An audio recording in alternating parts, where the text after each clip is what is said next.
Hey, what's going on? It's Coach Donald here from GHP, and we have a special video today. You're going to learn about types of pain and how to identify them, as well as pain from soreness. I did this video with my friend Khyla from Authentic Fit Training, so check her out.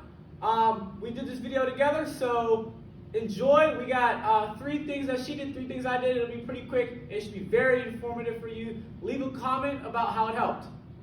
Alrighty, so achy and dull pain is something that comes normally from repetitive movements. It's a subtle pain, so like you have to pay attention, and it's honestly an indicator that you're doing probably too many of the same movements. So if I'm doing shoulder press a lot, I will get something called tendonitis in my shoulders because it's the same movement and repetition over years and years of exercise. So normally that's an indicator like, hey, my muscle's being overworked in this area, like maybe I should stop. So if you're feeling a dull or achy pain in any part of your body, normally it's like in your neck, your shoulders, your lower back, and your knees. Those are like the hit target areas of when you feel that pain. It's normally a result of inflexibility, or it's just telling you that you're doing too many of the same movements. So this is the #1 indicator to slow down the pace of your exercises and try something different. All right, so looking at being sore versus being hurt, what do you want to look for? First of all, when you're sore, your muscles themselves are what's achy. Your bones, like your joints, your elbow, your shoulder, your knees, your ankles, those actual joints shouldn't actually be what hurts. The muscles leading to them should be a little achy and uncomfortable. The best way to be able to test this is if you were to go for a run, go for a walk, start working out again, after a few minutes, soreness goes away and you're able to perform like you were. You don't feel sore anymore. That's why you should work out after you're sore. If you ran, lift. If you lift, go do some cardio. It'll help ease it out. If you're injured and you're hurt, that tightness or sharp pain, that doesn't go away. So swelling, that's when it's time to pop that Advil, or rub that like CBD cream on your knee, whatever it might be. But swelling. So swelling is not necessarily a pain, but it's a result, it causes pain. So when things are swollen, sometimes you can look at it, right? Like you can look at your legs and tell that they're swollen. You can look at something and compare it to the other arm to see if it's swollen. But if you can't visually see it, it is normally like a pushing. So it feels like somebody's like taking their fist and like driving it into their leg, into your leg, or like whatever part of the body it is. And it's also a resemblance of bruising. So bruising, the way that a bruise feels when you press on it, that can be a result of swelling as well.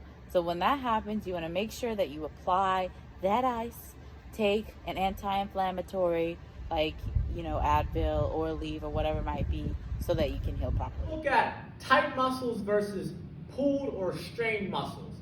Now, if you feel pain in your muscles and they don't work right, you need to see a medical professional first of all. A tight muscle is where your muscle fibers got stretched out a little bit too much, and typically you'll feel that the day after you work out, and it's a little uncomfortable. It's not painful, but it is uncomfortable. You're typically going to feel the urge to want to stretch. Like if your hamstrings are tight, you're going to want to stretch it out. With tight muscles, you actually want to use them and use them to make force to actually get the muscle fibers from being stretched to coming back together. A strained muscle is now where it's pulled apart so much that now the muscle cells are ruptured and you actually have some swelling and you actually have pain involved with that. And you need to see a physical therapist about that, because there's going to be special types of exercises to get that to come back together. The last pain, it's the worst of them all. All right, it's the stabbing, shooting pain. So for me, when I got stress fractures, it was a shooting pain all the way from my ankle up to my knee.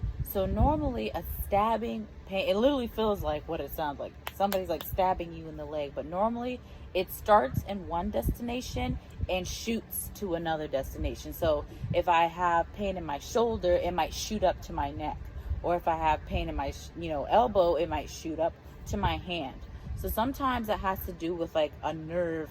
So normally it's like your pain is hitting a nerve or whatever it might be, and that causes it to shoot. into another part of your body. So it's really painful, and normally if you're having that type of pain, you should go see a doctor.